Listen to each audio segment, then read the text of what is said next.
साथियों, सबसे पहले मैं अपने सभी संतों, गुरुओं, महापुरुषों को, जिसमें खासकर महात्मा ज्योतिबा फूले, छत्रपति शाहू जी महाराज, नारायण गुरु, पेरियार रामास्वामी जी, बाबा साहब डॉक्टर भीमराव अंबेडकर जी को नमन करता हूँ। मान्यवर साहब श्री कांशीराम जी की एकमात्र उत्तराधिकारी हमारी आदरणीय बहन कुमारी मायावती जी को भी नमन करता हूँ। उत्तर प्रदेश की 4 बार मुख्यमंत्री, लोकसभा व राज्यसभा की कई बार सदस्य रही आदरणीय बहन कुमारी मायावती जी, जिन्होंने अपने सभी SC, ST, OBC एवं अल्पसंख्यक समाज के साथ साथ सर्व समाज में से गरीबों और कमज़ोरों के लिए अपना पूरा जीवन समर्पित किया है। मुझे गर्व है कि मुझे ऐसे महान नेता के नेतृत्व में काम करने का मौका मिल रहा है।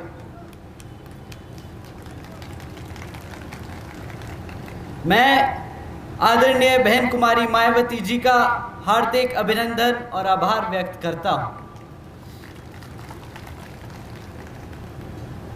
साथियों, आज बामसेफ, DS4 एवं BSP के जन्मदाता व संस्थापक, बहुजन नायक मान्यवर साहब श्री कांशीराम जी की 17वीं पुण्यतिथि पर उनको तहे दिल से नमन करता हूँ। साथियों, मैं हमेशा अपने भाषण से पहले पूरी तैयारी करके आता हूँ, पर आज के लिए मैंने कुछ लिखा नहीं। आज के लिए मैंने सिर्फ मान्यवर साहब के बारे में पढ़ा, उनके बारे में जानने की और ज़्यादा कोशिश करी और उनकी जो सोच, उनके जो तौर तरीके, उनकी जो नीतियाँ थी, उनको समझने की कोशिश करी और आज के समय में उन नीतियों को किस तरह से हम अपनाकर, इस्तेमाल कर उनके इस मिशन और मूवमेंट को एक नई ऊंचाइयों तक पहुंचाने का काम कर सकते हैं, वो मैंने समझने की कोशिश करी।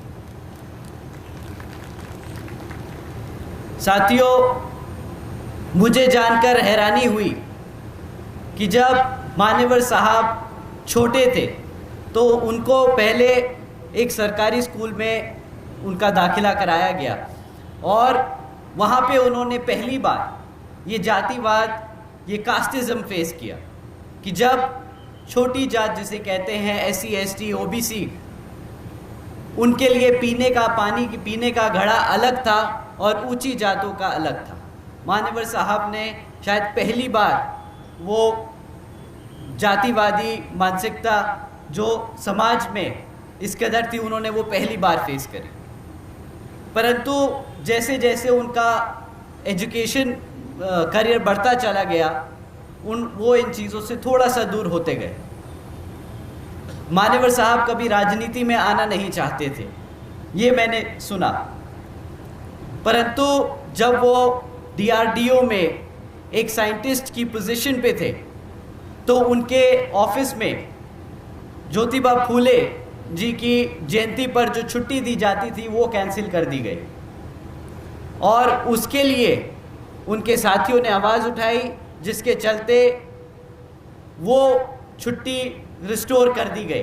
परंतु इस इंसिडेंट ने मान्यवर साहब को एक राजनीतिक रास्ते पे ले आए कि जो आज भारत में बाबा साहब के बाद दूसरे सबसे बड़े दलितों के, शोषितों, वंचितों के सबसे बड़े नेता और मसीहा बन गए। साथियों,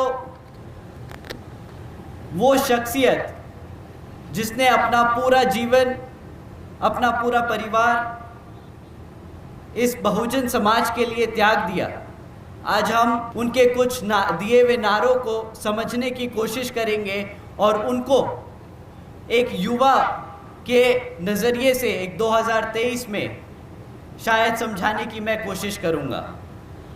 साथियों, मान्यवर साहब ने अपना पूरा जीवन अपना पूरा राजनीतिक जीवन इस बाबा साहब की दी हुई लाइनों पर आधार किया। बाबा साहब ने कहा, शिक्षित बनो, संगठित बनो व संघर्ष करो। बाबा साहब ने ये लाइन दी और मान्यवर साहब आप सब जानते हैं एक साइंटिस्ट की पोजीशन पे थे। उन्होंने पहले देश के कोने कोने में साइकिल से चलकर हमारे सोती हुई कौम को जगाने का काम किया। उन्होंने पहले तो बाबा साहब और हमारे महापुरुषों के बारे में बताने का काम किया। तो पहले तो उन्होंने ऐसे शिक्षित किया। उसके बाद जब उन्होंने इस कौम को हमारे महापुरुषों के बारे में बताया, उनके संघर्षों के बारे में बताया, मान्यवर साहब ने फिर संगठित करने का काम किया।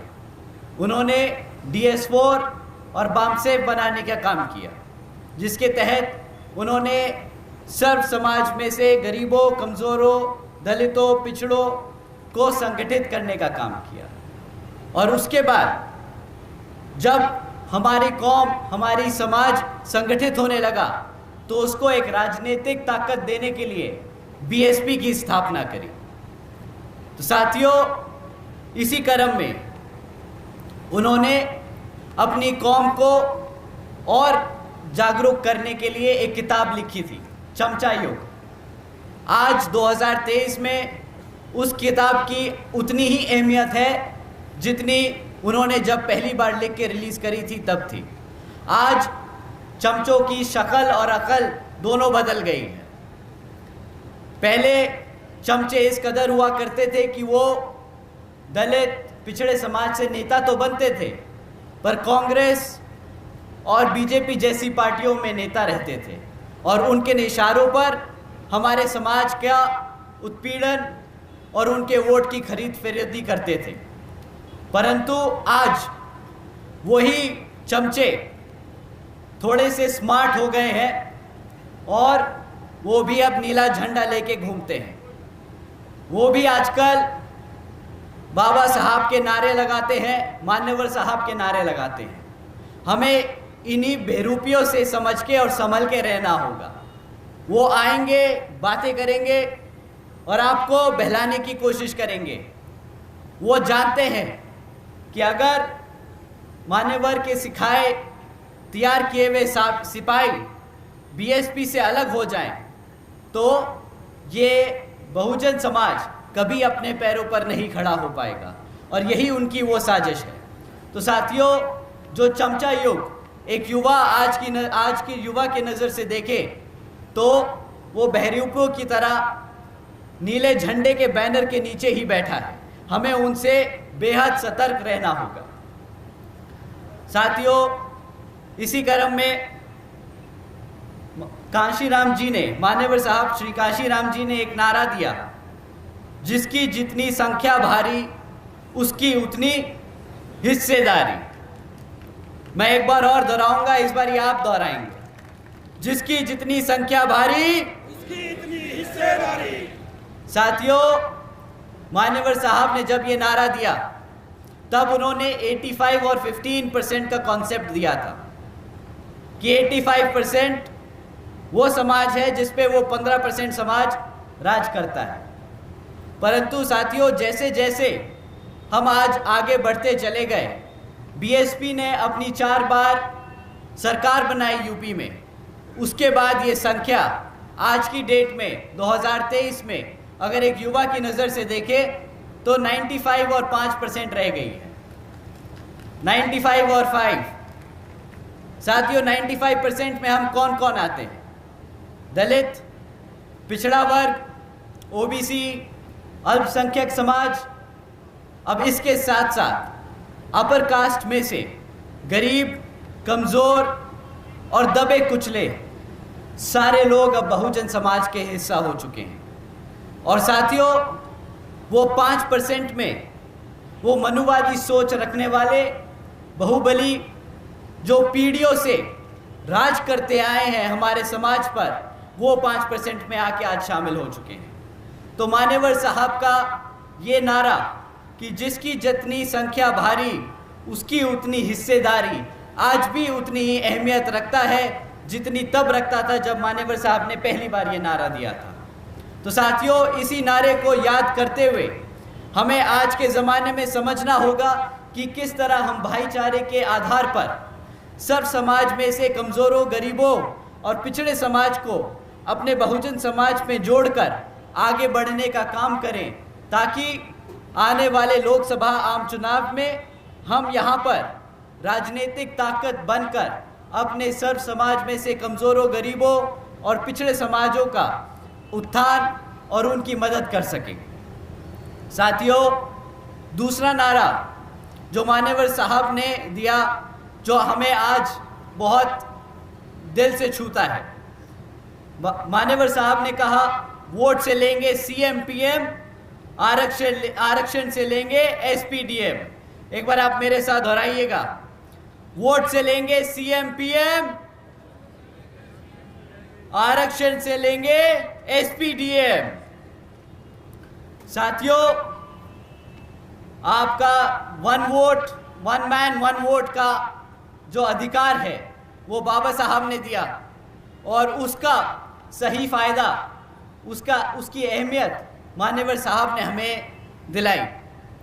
मान्यवर साहब ने कहा कि भाई, तुम्हारा एक वोट, तुम एक शख्स हो, तुम्हारा एक वोट उतना महत्वपूर्ण है कि जिससे तुम अपनी खुद की सरकार बना सकते हो, तुम खुद राजा और शासक बन सकते हो।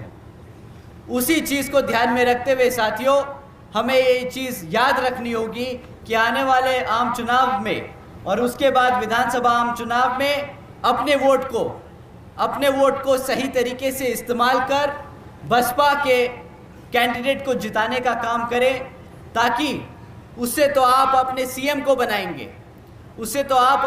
को बनाएंगे जो आपके लिए दिन रात काम करेगा, और अपने आरक्षण की पूरी ताकत इस्तेमाल करते हुए आप अपने एसपी और डीएम बनाएंगे, ताकि ज़मीनी स्तर पे जो रोज़मर्रा आपको परेशानी में आती है उसमें आपकी मदद करने के लिए पूरी सरकारी नौकरियों में आपका पूरा हिस्सेदारी हो।